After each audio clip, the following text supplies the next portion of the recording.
The test is in 4 parts. At the end of the test, you will be given 10 minutes to transfer your answers to the answer sheet. Now turn to Part 1.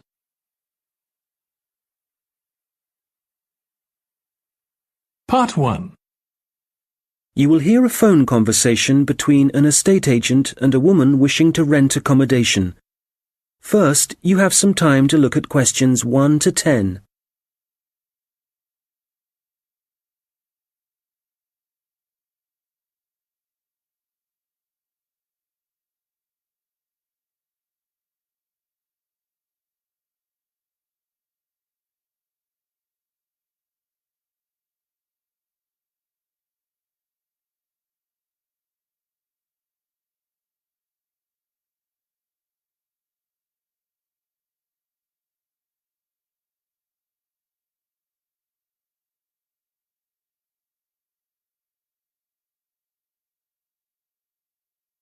Fairfield Rentals, Andrew Williams. How can I help you? Oh, hello. I'm calling from the UK. My family are moving to Canada early next year, and we're hoping to find somewhere to rent in Fairfield for the first 6 months while we settle in. Right, I see. Well, let's get your details. Yes, my name's Jane Ryder. Okay, Jane. And can I have a phone number? The best number to get you on. Well, that'd probably be our home number. So, 0044 for the UK, and then it's 208 613 2978. All right. And an email address, please, so we can send you out all the information and forms. I think it's best if I give you my husband's email. He's sitting in front of a computer all day, so he can print stuff off and get it back to you sooner than I could. It's richard@visiontech.co.uk.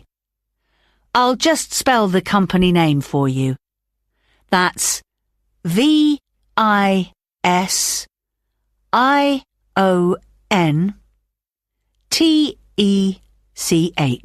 Great. And we have a question here about occupation.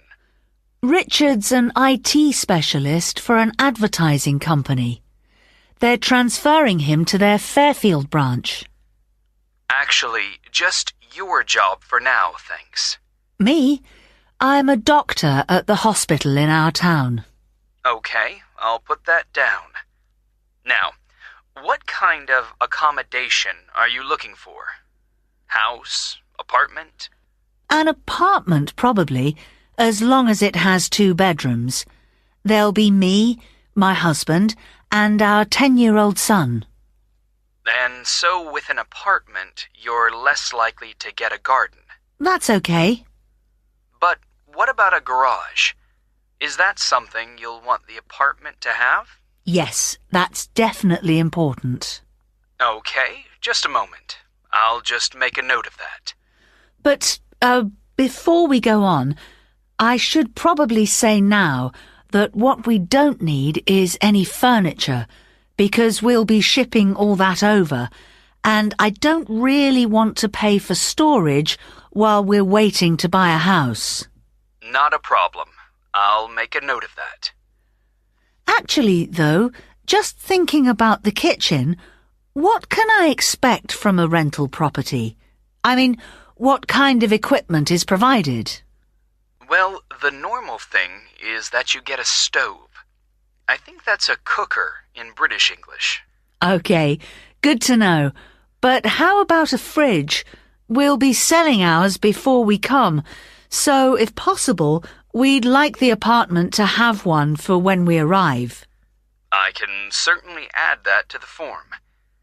If there's any other whiteware that you need, like a dishwasher, for example, there are plenty of stores here that'll arrange delivery on the same day as purchase. Thanks.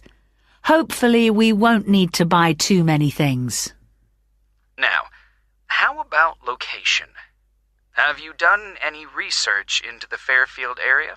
Not that much so far. Well, you mentioned you have a boy. I imagine you'd like to be fairly close to a school. Good idea. That would help. What's public transport like in Fairfield? Is it easy to get around? The bus service is pretty comprehensive. There are plenty of local routes, services into the city and out of town. OK, and for a 2-bedroom apartment, what sort of rent should we expect to pay? Well, looking at the properties we have at the moment, prices start from around $730 per month and, depending on the area, can go up to $1,200. That's too much. Something halfway would be better. So, would your limit be, say, $950? I'd say so, yes. Can I ask if you smoke or if you have any pets? No to both questions. But I do have one more request, please. Yes? Well, I've also been offered a job at Victoria General Hospital, and I suspect I'll be working nights occasionally. So what I really need from any apartment is for it to be quiet, so I can catch up on sleep if necessary during the day. Congratulations on the job offer. I'll add your request to the form. Well, what I'll do is compile a list of suitable properties for you and send them via email. Can I just ask, how did you hear about us? Obviously not from our commercials if you're living in the UK. Actually, it was a friend of ours. He spent a few months in Fairfield a couple of years ago, and he pointed us in the direction of your website. Well, it's good to be recommended. So, what I'll do is... That is the end of part 1. You now have 1 minute to check your answers to part 1.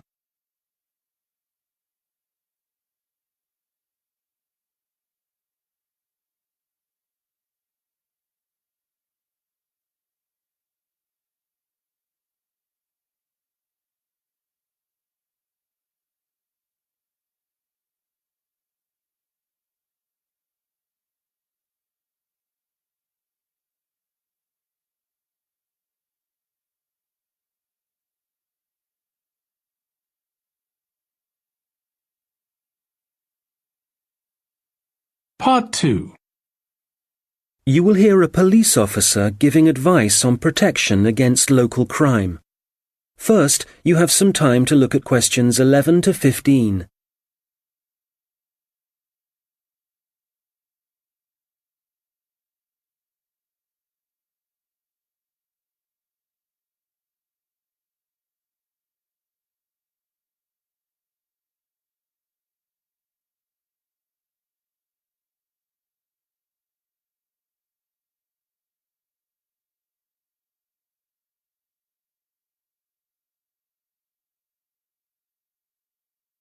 Well, good afternoon. I'm Constable James MacDonald, and as you may know, I'm the community police officer for the local area. That means that, as part of my job, I try to get out in the community as much as possible, talk to the people that live in this neighbourhood, people like yourselves, and make sure there's an effective level of communication between the public and the police, hence the reason for this meeting. There have been several burglaries in the area in the last few weeks, and I'd like to talk about ways you can keep your home and property safe. So I'd suggest that a good way to start is by talking to your neighbours and exchanging contact details with them. This will allow you to get in touch immediately if there's anything suspicious happening next door. Then make sure you have a good discussion about the best course of action to take in case of emergency. Make sure everyone is clear about what to do and who to call. If you plan ahead, this will prevent uncertainty and even panic should anything happen later.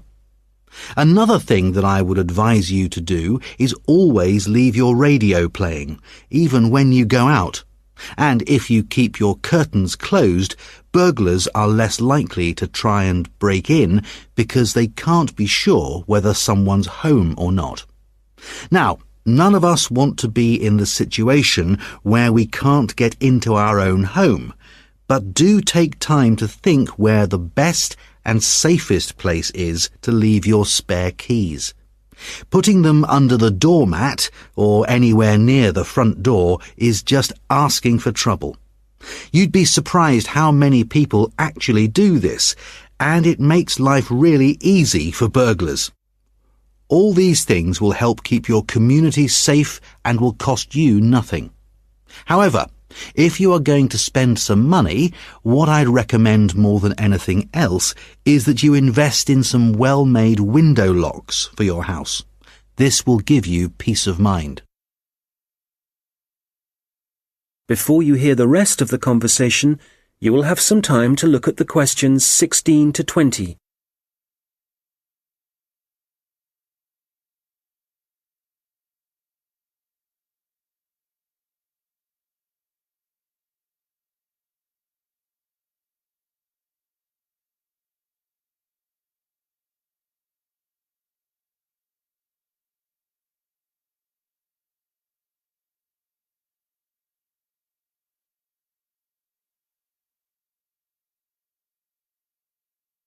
Now listen and answer questions 16 to 20. OK, moving on. Unfortunately, there's been an increase in the number of minor crimes and antisocial behaviour in the general area, and I want to talk about some specific prevention measures that are being proposed. First of all, the skate park. As you probably know, it's well used by younger people in our community, but unfortunately we're getting more and more reports of broken glass, making it especially dangerous for younger children.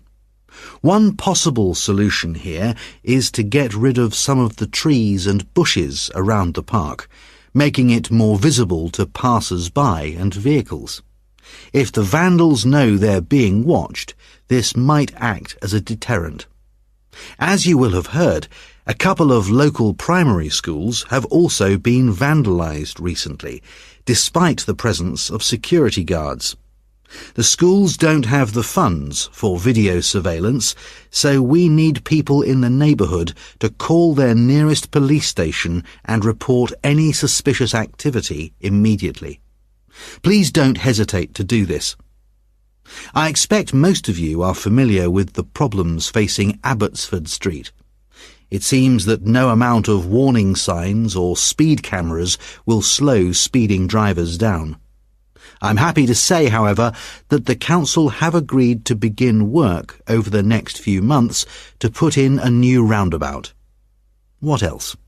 Oh yes, the newsagent and the gift shop on Victoria Street were both broken into last week, and although no money was taken, the properties have suffered some serious damage. Access was gained to these shops through the small alleyway at the back of the properties. It's dark, and as you can imagine, no one saw the thief or thieves in action. So we've been advising shop owners along there about what kind of video recording equipment they can have put in. We'll then be able to get evidence of any criminal activity on film. The supermarket car park is also on our list of problem areas. We've talked to the supermarket managers and council authorities, and we've advised them to get graffiti cleaned off immediately and get the smashed lights replaced. If you don't deal with this sort of thing at once, there's a strong possibility that the activity will increase and spread, and then it becomes... That is the end of part 2. You now have 30 seconds to check your answers to part 2.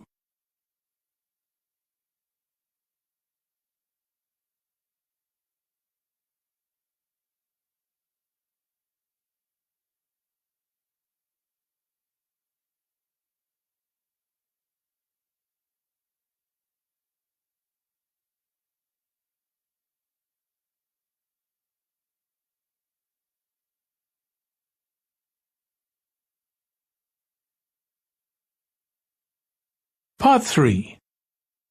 You will hear two students discussing their assignments. First, you have some time to look at questions 21 to 26.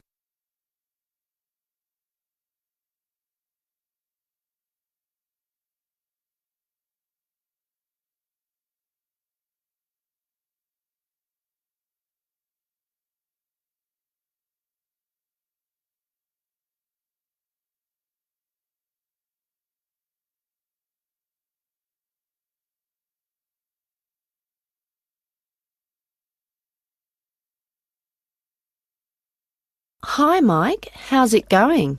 Actually, I was up last night with an assignment, so yeah, I'm tired, but I guess we'd better sort this presentation out.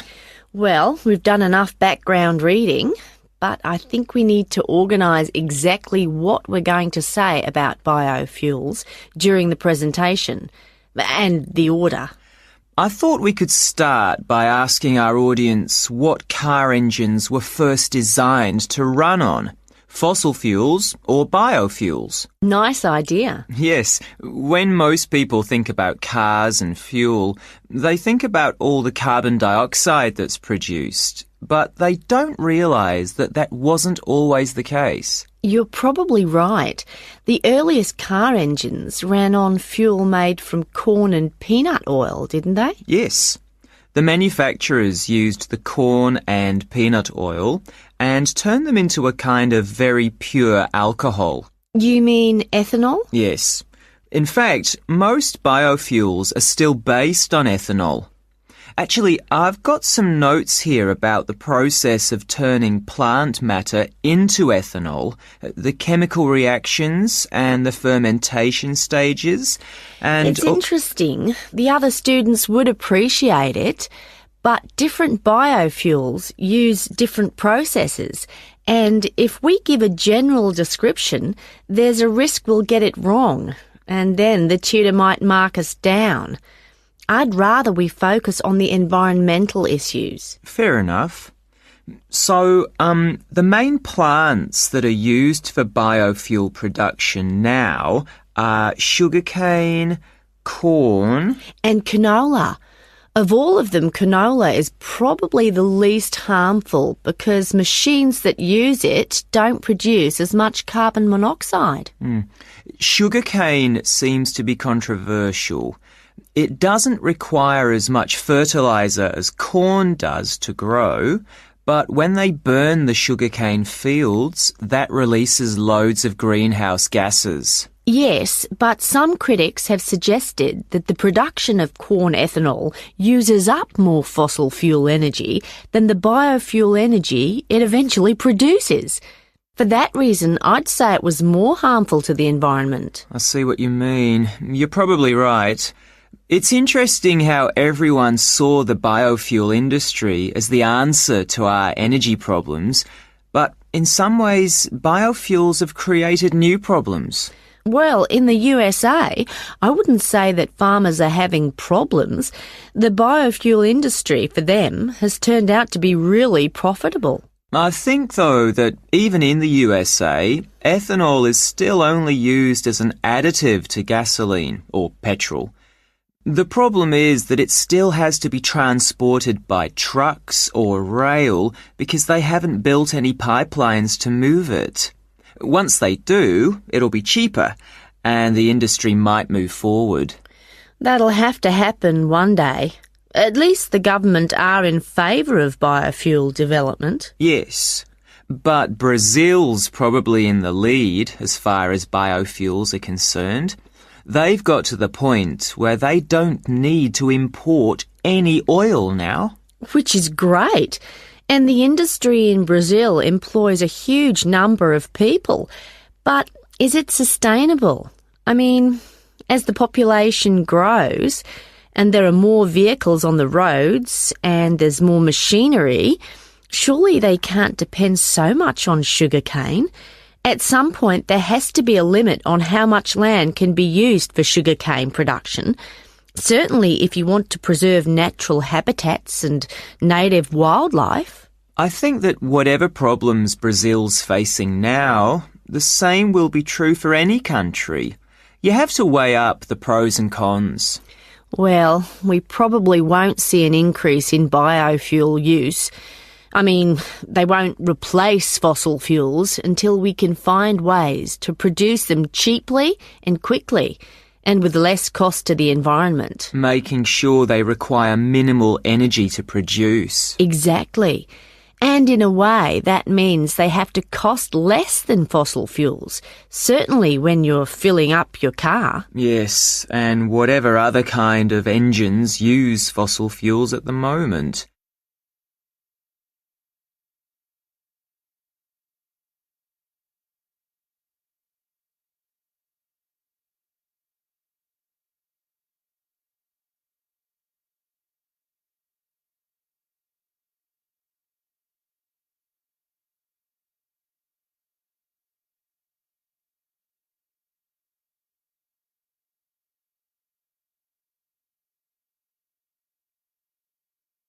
Now listen and answer questions 27 to 30. All right, so in the last section of the presentation, what problems are we focusing on? Well, we've already had a look at different types of pollution in the first section, so we can leave that out. But the biggest issue related to biofuels is that land is now being used to grow biofuel crops, and that's contributing to global hunger. Indeed. It doesn't seem right we're using corn to run cars when people can't afford to buy it to eat. Yes, let's talk about that. The other thing is that in some countries, the way that biofuel crops are grown and harvested still produces a great deal of pollution, really damaging to the atmosphere. Okay, that's definitely an issue we should look at. Let's not finish on a negative note, though. Why don't we talk about the potential new sources of biofuel? So rather than corn and sugarcane, what other plants could be used? Good. Some companies are exploring the possibility of using wood and seeing how that can be used to make ethanol. Yes, and algae is another possibility. You can grow it in any water and it absorbs pollutants too. I read that. And grasses, they're another plant that researchers are investigating as a biofuel. And these kind of plants aren't used as food, which is why... That is the end of part 3. You now have 30 seconds to check your answers to part 3.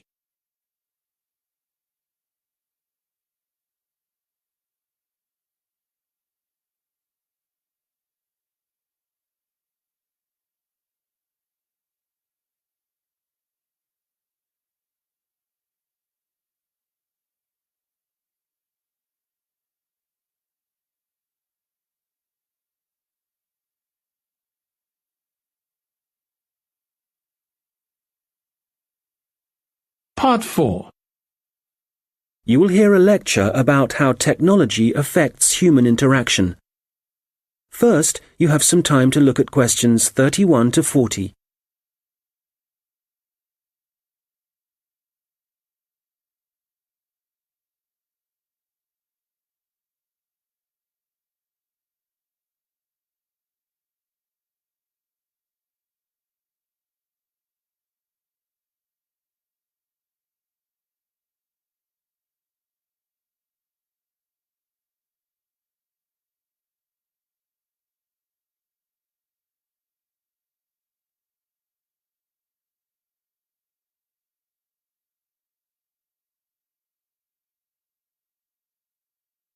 Good morning. Today, we're thinking about the way that technology is influencing our social structures and the way we interact with one another. Humans, as we know, have always lived in groups. Without this arrangement, our species would have died out long ago. But now, the way we see and define our group is changing. I'd like to start by mentioning the research of American sociologist Mark Granovetter in 1973. It was Granovetter who first coined the term weak ties, which he used to refer to people's loose acquaintances. In other words, friends of friends. His research showed that weak ties had a significant effect on the behavior and choices of populations, and this influence was something highly important in the fields of information science and politics, and as you can imagine, marketing also. So, these friends of friends, people we might spend time with at social or work gatherings, might not be like us, but they can still have a positive influence because we share the same sort of interests. That's enough to make a connection, and this connection can turn out to be more beneficial than we might suspect. An example of this, an example of how the connection can influence us, is when our weak ties get in touch and pass on details about jobs they think might be suitable for us. Well, since Granovetter first came up with this theory, his work has been cited in over 19,000 papers. Some of these studies have looked at how weak tie networks are useful to us in other ways. And one thing that seems to improve as a result of weak tie influence is our health.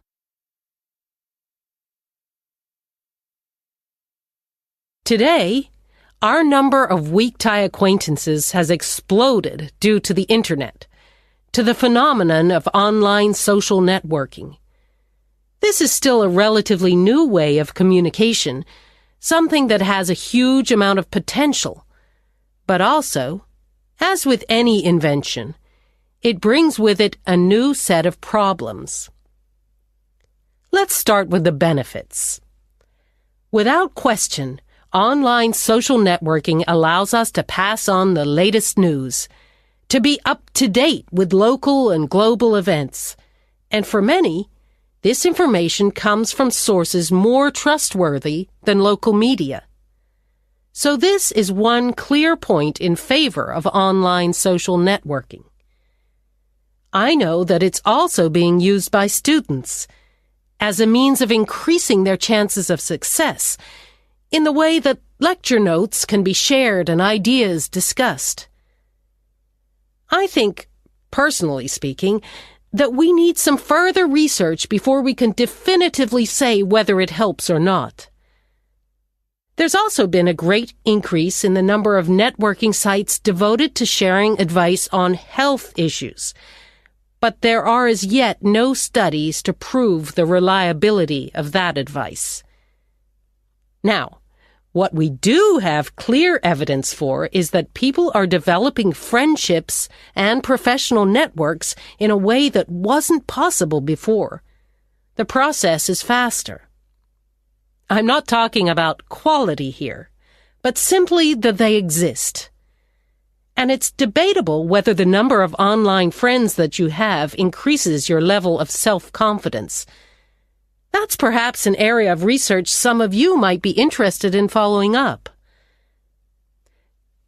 Turning to the problems, there are any number of articles connecting online activity to falling levels of physical fitness.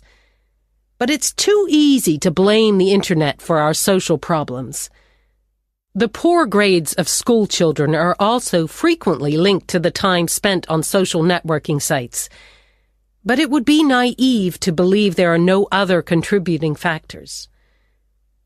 One real concern, however, is the increase in the amount of fraud, where, for example, people are using the personal data of others, which they've put online, for criminal purposes. This kind of activity seems likely to continue. And then, certainly for employers, online social networking sites have provided a great time-wasting opportunity, reducing productivity like never before, and I doubt they can put a stop to this habit, no matter what restrictions are in place. We'll come back to these issues in a minute, but I'd like to say something about the theories of Robin Dunbar, an anthropologist at Oxford University. Dunbar has found that the human brain has evolved in a way that means we can only give real attention to a particular number of people. 150, apparently. So, for example, if the number of friends on your online network is greater than that, according to Dunbar, this would imply the relationships are only superficial. Dunbar is not against online relationships, but he maintains that face-to-face interaction is essential for the initial creation of true friendship and connections. He's concerned that for young people, if their only experience of forming relationships is online, this doesn't allow them to form the ability or acquire the strategies for maintaining relationships. For example, in situations where negotiation or diplomacy is required, or where it's essential for... That is the end of part 4. You now have 1 minute to check your answers to part 4.